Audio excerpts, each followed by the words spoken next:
Olá, sejam bem-vindos à Rádio SBOT, o podcast oficial da Sociedade Brasileira de Ortopedia e Traumatologia. Hoje teremos mais um episódio do programa Controvérsias em Ortopedia, com o tema Carga Precoce nas Fraturas Bimaleolares no Idoso. Deve? Meu nome é Marco Túlio Costa, eu sou médico do Grupo do Pé da Santa Casa de São Paulo.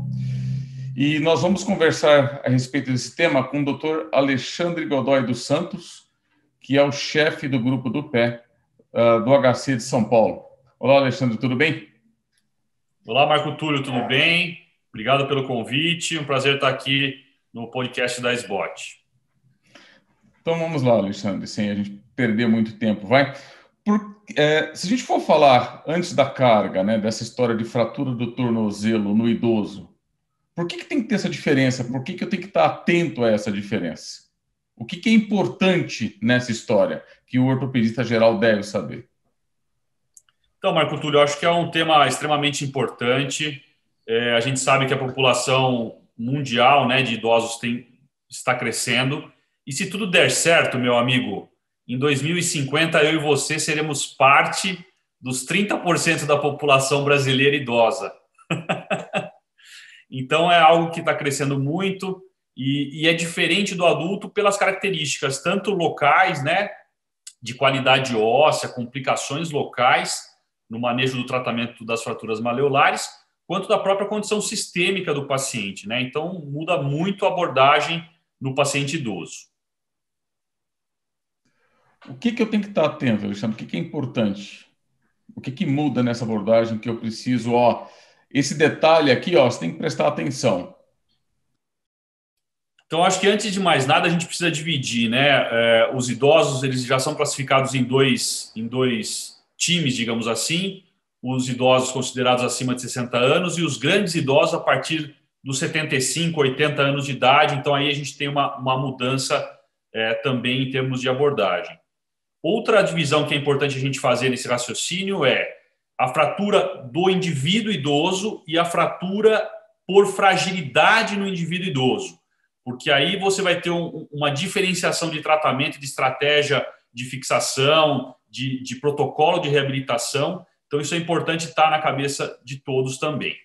Em relação aos cuidados, né, na tomada de decisão terapêutica, especialmente quando você vai fazer o tratamento cirúrgico, isso se deve ter atenção para um tratamento multiprofissional, ou seja, a parte clínica desse paciente e as investigações relacionadas às complicações clínicas são importantes, como trombose venosa profunda, tromboembolismo pulmonar, algumas alterações cardiológicas e também todas as alterações metabólicas que esses pacientes costumam apresentar, especialmente o diabetes.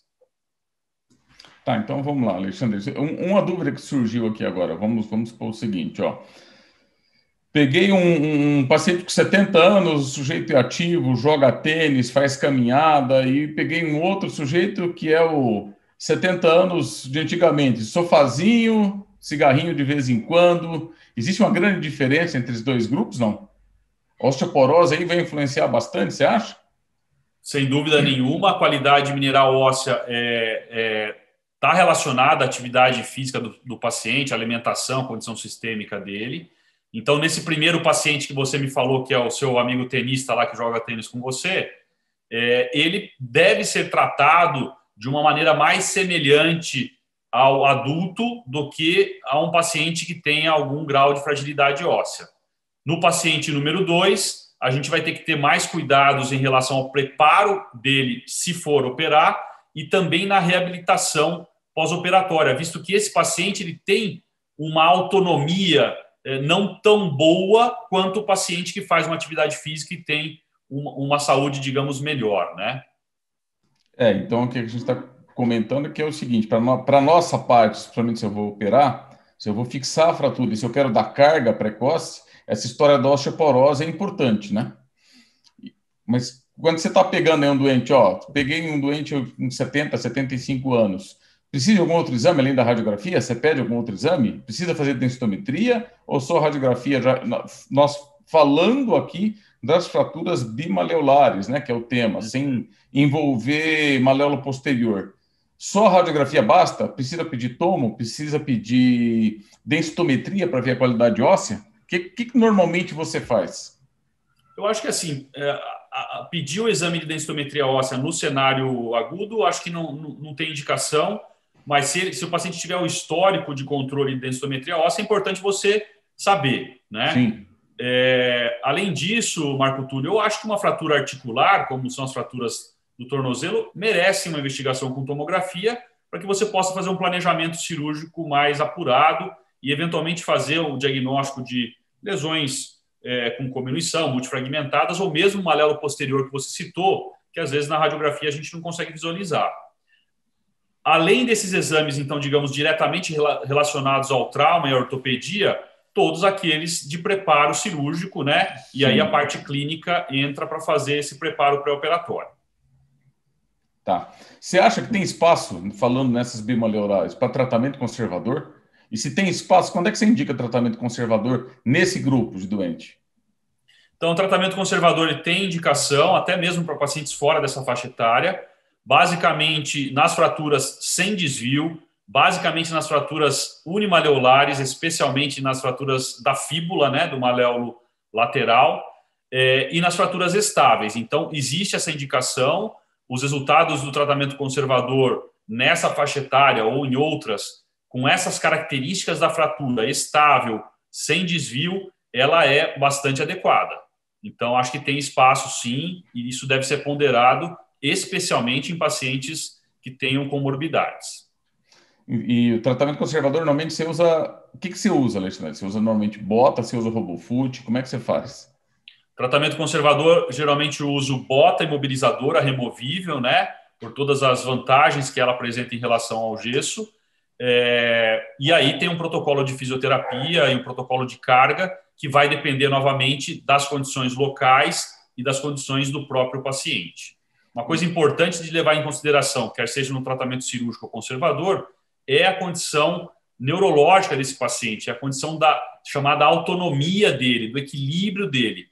Porque você colocando um gesso ou uma bota, você vai interferir nesse equilíbrio de uma maneira bastante significativa, e aí isso vai interferir também como você vai tratar ele no protocolo de reabilitação. Alexandre, quando é que dou carga? Dou carga precoce nesse tratamento conservador? Existe alguma fratura que você vai falar assim, ó, poxa, põe a bota removível e pisa. E existe aquela fratura que vai falar assim, ó, pelo amor de Deus, não pisa de jeito nenhum, que esse negócio com o osso osporótico vai sair do lugar. Existe alguma diferenciação que você faz? Alguma dica? As fraturas maleolares, né, a maioria delas, o mecanismo de trauma é um mecanismo de trauma torsional, então você não tem nenhum mecanismo axial. Nessas fraturas do maléolo lateral, sem desvio, com muito pouco desvio, sem acometimento, quer seja do deltoide ou do maléolo medial, não vejo nenhum empecilho para carga precoce e vejo que nestes pacientes idosos isso é vantajoso, já que eles perdem mais rápido equilíbrio, propriocepção, força muscular. Então, nesse perfil de fraturas que existe um consenso para o tratamento conservador, eu acho que não tem nenhuma limitação para carga precoce, assim que o paciente não sinta dor, se sinta confortável.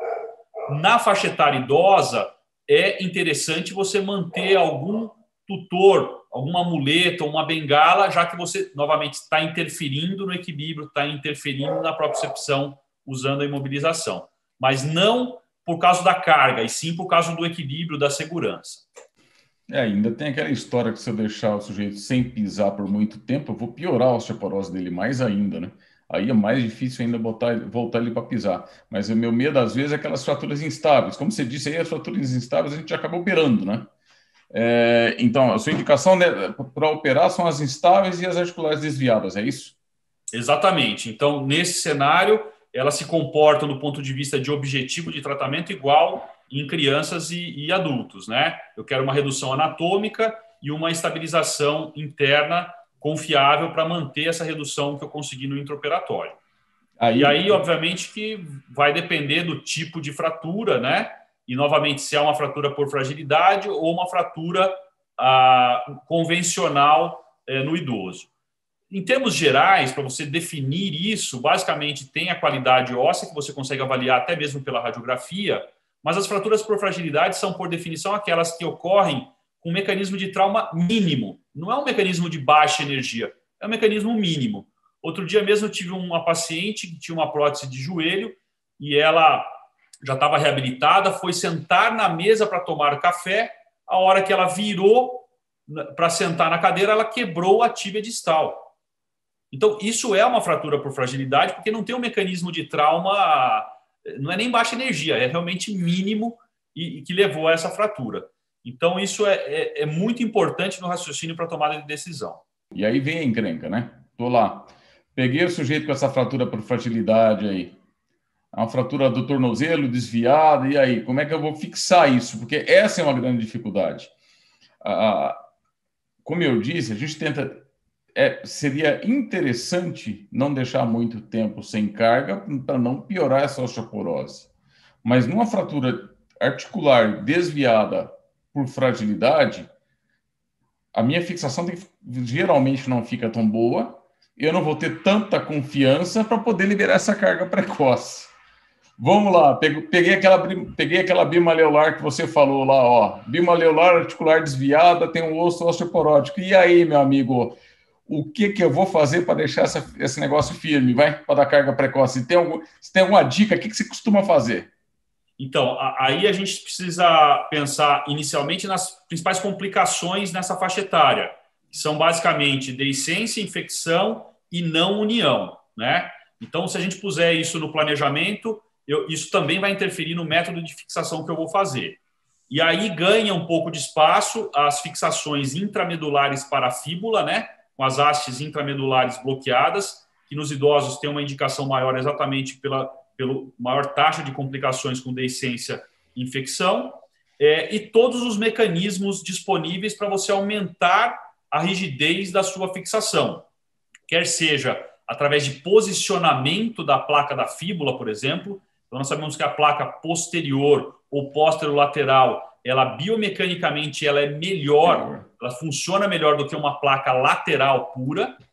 Temos as opções das placas bloqueadas, que também vão ajudar a aumentar essa estabilidade, mas em estudos comparativos de placa bloqueada lateral com placa terço de tubo posterolateral ou posterior, a posição ela é prevalente em relação ao bloqueio, não é? Sim.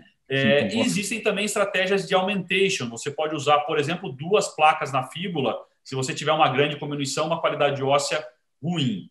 Para o maléolo medial é mais ou menos o convencional, então nos traços de fratura que você pode usar só parafusos, 2 parafusos com ou sem cabeça, se recomenda os parafusos um pouco mais compridos em relação ao usual, para que você tenha mais ancoragem óssea, e nas fraturas que você tenha um cisalhamento do maléolo medial, aí o uso de placas com parafusos para inibir esse cisalhamento. Em relação às fraturas do maléolo posterior, sem dúvida nenhuma, biomecanicamente é mais interessante você fazer a síntese de posterior para anterior do que de anterior para posterior. E, novamente, aqui, para os fragmentos grandes com tendência a cisalhamento, usar uma placa anti-cisalhante e parafuso de compressão na articulação. Então, basicamente, é esse o meu raciocínio, né, em relação à escolha dos implantes, exatamente pensando, então, em poder oferecer a carga precoce para esses pacientes. Alexandre, vamos complicar um pouquinho nossa situação, vai? Porque eu acho que isso já deve ter acontecido com algumas pessoas que operam esse tipo de paciente, né? Eu peguei lá minha fraturinha lá no maléolo lateral e resolvi colocar uma placa lateral lá. Só tinha terço de cana, estou num SUS lá. Passei o primeiro parafuso, pega nenhuma. Passei o segundo parafuso, pega nenhuma. Você tem alguma dica? O que eu faço nessa situação? Porque isso deve acontecer, ou deve ter acontecido já com algumas das pessoas que estão nos assistindo aqui. Comecei a passar, só tinha placa lateral testicana. Comecei a passar, não deu nada de pega. Osso ruim, qualidade óssea ruim. Alguma dica? O que você tem? O que eu vou fazer nessa situação? Então, nesse cenário, Marco Túlio, o que você deve fazer, né? O que a gente sabe é que não há necessidade de uma compressão muito rígida num osso de qualidade óssea não tão boa. Então, você eventualmente pode até prescindir de um parafuso de compressão e fazer a redução e a compressão com a pinça e colocar uma placa, então, como eu falei, mais posterior ou póstero-lateral, com ou sem bloqueio. E é importante você ter o recurso de, eventualmente, usar mais de uma placa. Então, nesse cenário que você está me falando, uma qualidade óssea muito ruim, você pode, eventualmente, pôr uma placa terço de tubo, que é o que você tem póstero-lateral ou posterior, e uma outra pequena placa ortogonal para fazer a estabilização final dessa fratura. Você já usou aquela história do fio de Kirchner intramedular mais a placa? É uma opção de augmentation, né? Então você pode usar a placa e um ou dois fios de Kirchner intramedulares para ajudar nesse augmentation no aumento da estabilidade. Essa, sem dúvida nenhuma, é uma opção. Eu vou te falar uma situação que já aconteceu comigo. Uma única vez, pouco tempo depois da residência, e graças a Deus eu estava operando num serviço de SUS com um sujeito mais experiente, que aconteceu justamente isso. Só encostar a broca no osso, a broca já passava para o outro lado. O que a gente fez, o que esse sujeito fez, além de colocar os fios de Kirchner, ele injetou cimento, tinha cimento ósseo. Ele injetou cimento ósseo no furo e deu uma pega. A gente teve um medo danado. Eu acompanhei essa paciente um tempo depois, só por um tempo, depois ela desapareceu, né? Mas deu um medo danado para ver se isso ia perder redução ou não. Não perdeu, manteve-se, por incrível que pareça. Então, achei essa estratégia funcionou, né? Tem descrição disso na literatura, mas é assim, é o que na hora da morte, não tem mais o que fazer, é uma das únicas opções que eu vi. Mas achei interessante. Eu não sei se já aconteceu isso contigo. Não, comigo nunca aconteceu isso, mas a gente sabe que, por exemplo, húmero proximal, fêmur proximal, às vezes esse é um recurso possível para você aumentar realmente a pega da fixação do seu parafuso, né? Mas vamos lá agora. É aquela história aí que a gente veio falar aqui.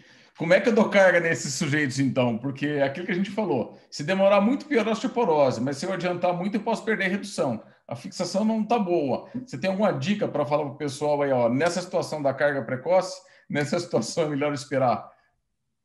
Então, existe mais ou menos um consenso de que você pode dar carga precoce para os pacientes que, nessa faixa etária, mesmo com fratura de fragilidade, você só deve ter um pouco mais de cautela na liberação da carga se o paciente teve uma fratura luxação, se ele teve uma fratura do maléolo posterior grande, que quase se assemelha a uma fratura do pilão, e se ele tem uma lesão da sindesmose completa, que você precisa fazer a fixação. Então, nessas três opções, a carga precoce ela tem que ser mais tem que ser mais pensada, né?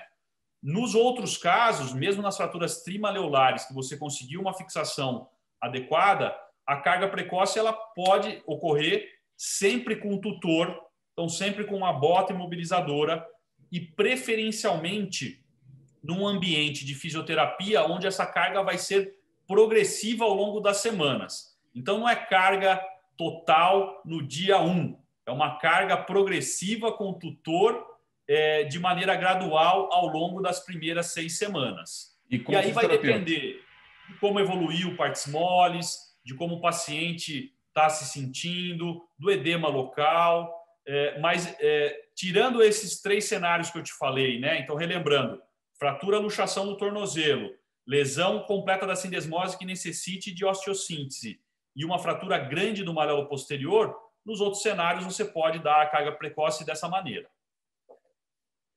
Nas bimaleolares, então, carga precoce progressiva, né? Exatamente. Carga precoce com tutor, com uma bota imobilizadora, gradual, progressiva. Gradual. E mesmo com lesão da sindesmose?